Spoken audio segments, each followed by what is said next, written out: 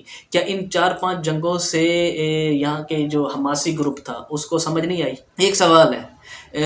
میں ایک عام سا طالب علم ہوں، مجھے بھی سمجھ میں آتی ہے کہ مختلف جو عرب کنٹریز ہیں انہوں نے مل کر مختلف محاذوں پر اسرائیل کے خلاف جنگ کی. ان کے پاس پیسہ بھی ہے، انہوں نے ویپنز بھی لیے، چیکوسلواکیہ سے لیے اور مختلف کنٹریز سے یہ ویپنز لیتے رہے ہیں اور اسرائیل کا مقابلہ کرتے رہے ہیں. اور ایک پاورفل کنٹری جس کے پاس بہترین اینٹی بیلسٹک میزائل سسٹم ایرن ڈوم بھی ہے، وہ اس کا مقابلہ کرنے جا رہے ہیں. انہیں شکست ہوئی ہے اور وقت کے ساتھ ساتھ علاقہ بھی کھوتے گئے ہیں فلسطینی بیچارے. اور اب یہ ایک عام سا گروپ ہے، اس کے پاس کون سی سپر پاور، کون سے میزائل ایسے تھے، کون سے ایٹم بم تھے کہ انہوں نے جا کر دھاوا بول دیے.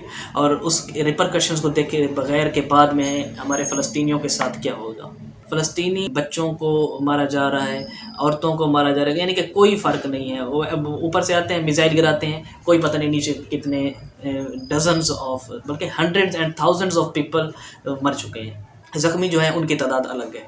تو یہ مختلف چیزیں ہیں جو آپ کے سامنے رکھنی تھی کہ یہ حماس کو کیا سوجی تھی. حماس کا تھوڑا سا میں نے بتایا کہ اس کا بیک گراؤنڈ کیا ہے، کہ واقعی یہ اسرائیل کی طرف سے پیدا کیا گیا تھا اور اب اس کی ہماری سمجھ سے باہر اچانک سے یہ حملہ کر دیتا ہے. پچھلے دنوں میں جب وہ وزیر خارجہ ہیں سعودی عرب کے، وہ بھی بیان کر رہے تھے کہ 2 اسٹیٹ ریزولوشن ہی اس کا بہترین حل ہے، 2 اسٹیٹ اسٹریٹجی ہی اس کا بہترین حل ہے کہ دونوں ملک اپنی اپنی سولیڈیرٹی کے ساتھ آزاد خود مختاری کے ساتھ رہیں. لیکن یہ اسرائیل کبھی نہیں چاہتا. تو اب صاف ظاہر ہے حماس نے اس کا جو کام ہے آسان کر دی ہے. حماس نے وہاں پر حملہ کیا، اسرائیل چڑھ دوڑا. اور اب کیا کہہ رہا ہے اسرائیل؟ جیسا کہ میں پہلے بتا چکا ہوں پچھلی وارز میں بھی یہی کرتا رہا. اب کہہ رہا ہے وہ غزہ بھی خالی کرو، بھاگو یہاں سے. تو اسرائیل بالکل اپنی اسٹریٹجی پہ چل رہا ہے. With the passage of time وہ زیادہ سے زیادہ علاقے اپنے قبضے میں لیتا جا رہا ہے. تو پی ایل او کے حوالے سے میں نے بتایا تھا. پی ایل او بتا دوں، یہ ہے ویسٹ بینک میں اور حماس ہے غزہ میں. غزہ میں ان کی حکومت ہے تقریباً حماس کی، اور حماس کا جو مینلی بجٹ ہے، زیادہ تر بجٹ کس موسٹلی جو بجٹ ہے وہ ویپنس کو خریدنے میں نکل جاتا ہے. حالانکہ چاہیے تو یہ تھا کہ یہ ہیلتھ پہ خرچ ہوتا، ان کا جو بجٹ ہے یہ تعلیم پہ خرچ ہوتا، تاکہ بھئی ٹیکنالوجی لو، وہ چیزیں سیکھو سمجھو جن کی وجہ سے اسرائیل تم سے آگے نکلا. جس کے پاس پانی بھی نہیں تھا اس نے وہاں پر پلانٹس لگا لیے اور وہاں کے سمندر کے پانی کو وہ یوز کر رہا ہے پلانٹس لگا کر. جہاں پر اریگیشن کا سسٹم ہی نہیں تھا، ڈرپ اریگیشن کر کے وہ کیا کیا کر رہا ہے اور پورے مڈل ایسٹ میں اپنی سبزیاں بھیج رہا ہے. اور جن کے پاس کچھ بھی نہیں تھا، ایرن ڈوم سسٹم بنا کے پورے عربوں کو اس نے تگنی کا ناچ نچایا ہوا ہے. تو یہ کس چیز سے ہوا ہے؟ انہوں نے کس چیز پر اپنا پیسہ خرچ کیا؟ ویپنس پر آپ بعد میں آئیں گے. ویپنس پر پہلے اپنے آپ کو اسٹیبل تو کریں. فار ایگزامپل اگر دیکھیں انہوں نے 5000 میزائل داغے، 5 سے 7000 کا فگر بتا رہے ہیں.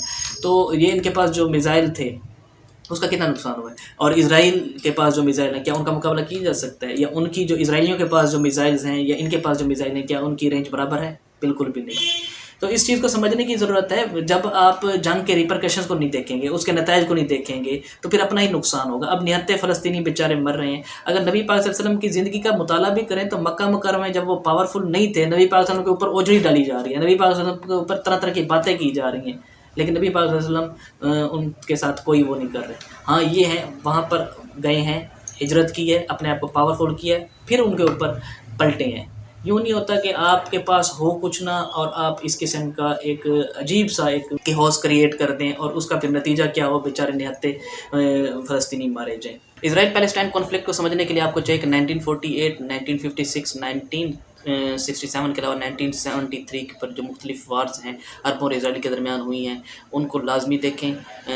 اس طرح وہ ویڈیوز دیکھنے سے آپ کے کنسیپٹ کلیئر ہو جائیں گے اور جو بھی آپ کے ذہن میں سوالات ہیں ان کا جواب آپ کو لازمی مل جائیں گے.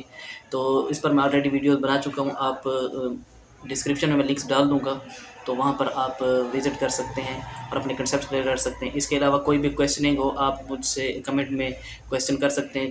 اس کے علاوہ اسرائیل پیلسٹائن کانفلکٹ ریسنٹ جو چل رہا ہے اس پر کرنٹ اپڈیٹس کے لیے اور فیکٹس اینڈ فگرز کے لیے اور حقائق جاننے کے لیے اس یوٹیوب چینل کے ساتھ جڑے رہیں. کوشش کریں دوسرے احباب تک بھی یہ چینل کے ویڈیوز جو ہیں یا جو بھی میرے لیکچرز ہیں آگے زیادہ سے زیادہ شیئر کریں تاکہ زیادہ سے زیادہ لوگ حقائق پر مبنی ویڈیوز تک رسائی حاصل کر سکیں. انشاءاللہ بہت جلد میں مزید جو اپڈیٹس ہوں گے اس پر بھی ایک ویڈیو بناؤں گا اور آپ احباب کے ساتھ شیئر کروں گا. Thank you so much.